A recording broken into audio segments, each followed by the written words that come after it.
నమ్మి ఓట్లేస్తే నడి ఎట్లా ముంచిండ్రని విఆర్ఏ అన్నలు ధర్నా మొదలు పెట్టిండ్రు. 4000 మంది విఆర్ఏల ఇంటోళ్లకు కొలువులు ఇస్తామని పోయిన సర్కారోళ్ళు చెప్పిండట.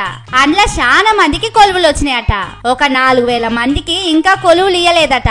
ఓట్ల ముంగట వాళ్ళందరినీ కలిసిన రేవంతన్ సారు నన్ను ముఖ్యమంత్రిని చేయండ్రి, ఇట్లా కుర్చీలో కూసోగానే అట్లా సంతకం పెడతానని చెప్పిండట.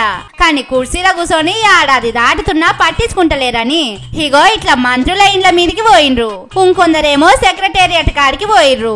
పోలీసు వాళ్ళు వచ్చి వాళ్ళందరినీ అరెస్ట్ చేసి తీసుకుపోయిర్రు. కానీ ఓట్ల ముంగట చక్కెర సొంటి మాటలు చెప్పి ఇప్పుడు చెప్పులు అరిగేటట్టు తిరిగినా పట్టించుకుంటలేరట.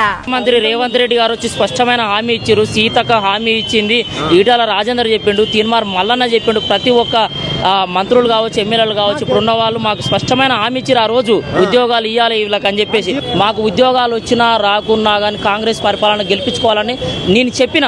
కానీ మా ఓడు చెప్పింది ఈ రోజు అక్షర సత్యం అవుతుంది. ఏది ప్రజా పరిపాలన ఏది ఇంటున్నారా ఈ ముచ్చట? దగ్గరుండి మరి కాంగ్రెస్ పార్టీకి ఓట్లేయించిండట ఈ అన్న. కానీ పాపం ఎట్లయిపోయింది చూడుండ్రి.